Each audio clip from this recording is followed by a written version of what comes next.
में देखिए। सारे हालात जो इस वक्त में बन रहे हैं मुल्क के अंदर, तो मुसलमानों अपने आप को अब बहुत ही जिंदगी के साथ में रहना है। बुज़दिली और ईमान दोनों एक दिन में जमा नहीं होते।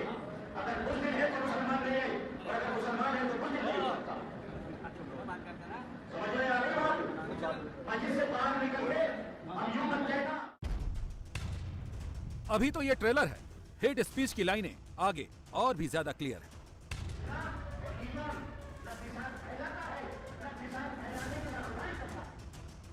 इस मौलाना की पूरी स्क्रिप्ट पढ़ाएंगे, लेकिन उससे पहले इसके नफरती टेप का एक और हिस्सा सुनाएंगे। लीजिए, सुनिए। अपने आप को सही मानों में मुसलमान बना लो और अल्लाह से अपना ताल्लुक जोड़ लो। हालांकि हिसाब तेरह की जामा मस्जिद को भी इसे मंदिर बनाया जाने लगा। क्या मुसलमानों, तुम्हारी गैरत दोबारा करेगी क्या इस बात को? इस मस्जिद की तरफ उंगली उठेगी तो उंगली तोड़ेंगे। अगर कोई आंख खोलेगा, आंख उठाएगा तो आंख खोलेंगे। ये तो कुछ भी नहीं, अभी जो सुना भड़काऊ टेप का बहुत छोटा सैंपल है। इसकी भड़काऊ डिक्शनरी में नफरत वाले कई एक्सप्लोसिव आइटम हैं, वो भी सुन लेते हैं, फिर मौलाना का पूरी ब्रेन मैपिंग करेंगे। आज के हिंदुस्तान के हालात इंतहाई दर्जे खराब हो चुके हैं। ट्रेनों के अंदर सफर करना मखूश हो गया। गाड़ी वाले के लिए तो खास तौर पर इतना भयानक और नफरत अंगेज वाकया पेश आया कि जयपुर से बंबई जाने वाली ट्रेन के अंदर 3 मुसलमानों को एक पुलिस वाले ने, किसी और ने नहीं, आम आदमी ने नहीं, पुलिस वाले ने देख कर शनाख्त करके पहले एक डिब्बे में गाड़ी बोली, फिर तलाश करता करता दूसरे डिब्बे में मुसलमान नजर आया गाड़ी वाला, उसे गोली मारी, फिर तलाश करते करते और आगे पहुंचा, 30 सड़क पर जाके एक मुसलमान को भी गोली मारी और उसी के अफसर ने उसे मना किया, उसे भी गोली मारी। ये हालात हैं। अभी दिल्ली से 25 किलोमीटर की दूरी पर गुरुग्राम के अंदर जो हादसा पेश आया कि एक इमाम को कत्ल कर दिया गया, भोजपुर के मार दिया गया और मस्जिद पे आग लगा दी गई। सुन लिया ना आपने, समझना मुश्किल नहीं है कि कैसे कोई सीधे गोली चला देता है, कैसे कोई पत्थर चलाकर जान ले लेता है, कैसे कोई गाड़ियां फूंक डालता है, कैसे हजारों की भीड़ सड़कों पर उतर आती है। नूह में ऐसे ही नहीं निकल आए थे हजारों दंगाई, कुछ ऐसे ही नफरत को उनके दिमाग में भरा गया होगा, तब जाकर नूह का वाकया हुआ होगा। खैर, नूह दंगे का मास्टरमाइंड भी निकल आएगा, पुलिस तलाश रही है। लेकिन अभी बात इन मौलाना की। नफरत की तालीम दे रहे ये मौलाना मेरठ के शहर काजी जनाब शफीकुर रहमान कासमी साहब हैं। उनका ये वीडियो जबरदस्त वायरल हो रहा है।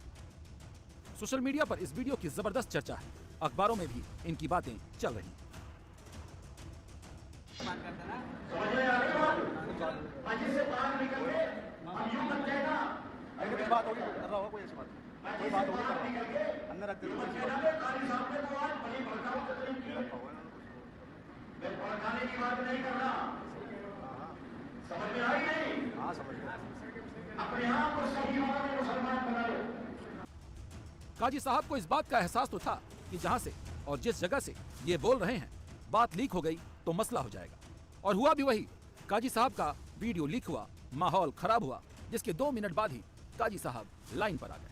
उन्हें मेमोरी लॉस हो गया। कहाँ का है जो हमने अभी आपको? नहीं, मुझे मालूम नहीं कहाँ का है। मैं मुख्तलिफ जगह पर जाता हूँ, मैं मेरे बयानात होते हैं, लेकिन मुझे मालूम नहीं। ये आपको वीडियो दिखा दी किस जगह का है। कहने लगे कि उन्हें कुछ मालूम ही नहीं। मेमोरी लॉस कैसे हुआ, उसकी वजह ये है। मतलब जो लोग भड़काते हैं मस्जिद में बैठकर या कहीं भी बैठकर, उनका दिमाग ठीक करना योगी को बखूबी आता है। चेहरा वही है, आवाज वही है, लेकिन काजी साहब को अब कुछ याद नहीं है। आपने देश के मौजूदा हालत पे चिंता व्यक्त करी है इस वीडियो में। आपने गुरुग्राम का भी जिक्र करा है। आपने किस जगह का है मुझे ये मालूम नहीं। आपने कहा कि सब मुसलमान एक हो जाए, है ना? मैंने नहीं कहा मुसलमान एक हो जाएंगे, ना मैंने ये बात कही। तो ये वीडियो सच है या झूठ है? मुझे नहीं मालूम, कह नहीं सकता मैं। काजी साहब, जमाना टेक्निक का है। ऐसे वक्त में आप जैसे जिम्मेदार लोगों की जिम्मेदारी तो और भी बढ़ जाती है। कुछ भी बोलेंगे वो रिकॉर्ड हो जाएगा, देर सवेर बाहर भी आ जाएगा। और आपको मेमोरी लॉस ऐसे नहीं हुआ है। दरअसल आपने जो कहा है वो गलत जगह पर कहा है। यूपी में कहा है, जहां के मुख्यमंत्री योगी आदित्यनाथ हैं और उनके शासन में नफरत की जगह नहीं है। काजी साहब, आप जानते ही होंगे, बरेली को भी नूह बनाने की प्लानिंग थी। हिंदू मुसलमान सामने आ गए थे, लेकिन योगी की सरकार है, इसीलिए सब कुछ सही हो गया, शांति से निपट गया। दिल्ली के जोगी नवादा इलाके में पूरी तरह से शांति है। हर जगह आपको सुरक्षा कर्मी की तैनाती नजर आ जाएगी। इधर से ये रास्ता जाता है मौर्या गली की तरफ, लेकिन कोई भी कांवड़ यात्री इधर से नहीं आ रहे हैं। उनको पहले ही मना कर दिया था स्थानीय प्रशासन ने कि आप कांवड़ यात्रा इस रूट से नहीं निकाल सकते हैं। उसके बाद पूरे इलाके में तकरीबन 1 से 1.5 किलोमीटर का इलाका अगर आप देखें तो आपको आरएएफ और यूपी पुलिस की तैनाती हर जगह नजर आएगी और इस वजह से यहाँ पे पूरी तरह से जनजीवन जो है सामान्य है। कोई कांवड़ यात्री, किसी भी तरह का धार्मिक आयोजन कहीं भी नजर नहीं आएगा। प्रशासन ने पहले ही क्लियर कर दिया था कि अगर कोई भी इस रूट से यात्रा निकालता है तो उनके ऊपर में सख्त कार्रवाई की जाएगी। मुस्लिम पक्ष ने यह कहा कि अगर 1-2 लोग आते हैं तो उससे हमें कोई आपत्ति नहीं है, लेकिन अगर भीड़ की शक्ल में और बड़ा जुलूस लेके इधर से आते हैं तो हम इसके लिए उसको रोकेंगे। और यही बात प्रशासन के सामने भी हमने कहा था, उनकी बात मानी भी गई है और इस लिहाज से पूरे इलाके में तैनाती बढ़ा दी गई है। कल से ही यहाँ पे कह सकते हैं कि सैकड़ों सुरक्षाकर्मी की तैनाती है। योगी पर जो लोग भगवा चश्मे से देखने का आरोप लगाते हैं, वो बरेली का एग्जाम्पल देख लें। योगी सरकार ने हिंदू मुसलमान नहीं किया, जो सही था वो किया। योगी मॉडल की यूएसपी क्या है, वो इसी से समझ सकते हैं। अब हरियाणा में दंगे के बाद वहां भी योगी मॉडल की डिमांड हो रही है। हमें चाहिए योगी जैसा मुख्यमंत्री। और साथियों, दूसरी बात, अगर ये योगी जैसा मुख्यमंत्री नहीं दे सकते तो मेवात को उत्तर प्रदेश में शामिल कर दे। मेवात को उत्तर प्रदेश में शामिल कर दे और भारत सरकार कहे कि आज से मेवात योगी जी के अधीन रहेगा। हम देखते हैं किसकी मां ने दूध पिलाया है कि हिंदुओं की तरफ आंख उठाकर देखें। गुरुग्राम में हिंदुओं की महापंचायत थी, नूह में दंगा हुआ और जिस तरह से लॉ एंड ऑर्डर फेल हुआ, दंगाइयों ने उत्पात मचाया। हरियाणा के लोगों को यूपी का लॉ एंड ऑर्डर ही याद आया। योगी ने ऐसे ही नहीं माहौल बनाया है। लॉ एंड ऑर्डर किसी भी राज्य के लिए कितना जरूरी है, इसी से समझ लीजिए।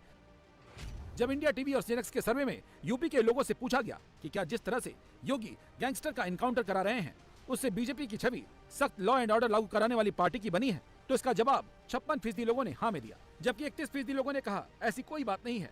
13% ने कुछ भी नहीं कहा। योगी आदित्यनाथ के शासन में अगर अतीक मुख्तार पर एक्शन हुआ है तो विकास दुबे का भी एनकाउंटर हुआ है। योगी सरकार में लॉ एंड ऑर्डर प्रायोरिटी पर है और इंडिया टीवी और सीएनएक्स के सर्वे में भी जब लोगों से पूछा गया कि यूपी का सबसे बड़ा मुद्दा क्या है, तो जवाब में law and order he priority में आया। भ्रष्टाचार को 8% ने मुद्दा बताया, महंगाई को 15% ने। पहले नंबर पर लोगों ने 22% बेरोजगारी को बताया, लेकिन दूसरे नंबर पर लोगों की चॉइस चुस्त लॉ एंड ऑर्डर ही रही। उसके बाद विकास, हिंदुत्व और राष्ट्रवाद जैसे मुद्दों को लोगों ने तरजीह दी। ऐसा नहीं है कि योगी सिर्फ लॉ एंड ऑर्डर के नाम पर ही अपना जलवा मेंटेन किए हुए हैं।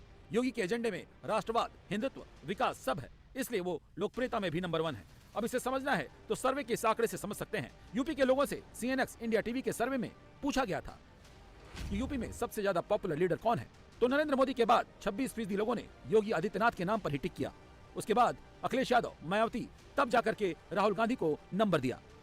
योगी की लोकप्रियता का लेवल इसी बात से जान लीजिए कि इलेक्शन में बीजेपी के सबसे ज्यादा डिमांडिंग प्रचारक हैं। बीजेपी का हर नेता चाहता है कि योगी उनके लिए प्रचार करे, इसीलिए सर्वे में यह भी सवाल किया गया, क्या योगी आदित्यनाथ की लोकप्रियता 24 के इलेक्शन में मोदी के लिए बोनस का काम करेगी, तो 54% लोगों ने कहा मोदी को वोट मिलेगा तो योगी के काम का भी हिस्सा होगा। हालांकि 35% लोगों ने इस बात से इनकार कर दिया। अब ये योगी मॉडल का ही जलवा जला है कि सर्वे भी कह रहा है कि 24 में यूपी में बीजेपी का कांटा और चढ़ रहा है। इंडिया टीवी सीएनएक्स के सर्वे से पता चलता है कि उत्तर प्रदेश में बीजेपी 64 से बढ़कर 70 हो जाएगी, एनडीए 66 से बढ़कर 73 हो जाएगी, समाजवादी पार्टी 3 से बढ़कर 4 हो जाएगी, जयंत चौधरी की आरएलडी 0 से 1 हो जाएगी और कांग्रेस 1 से बढ़कर 2 हो जाएगी। इंडिया टीवी हर वक्त हर जगह डाउनलोड करने के लिए सर्च करें India TV news Google play store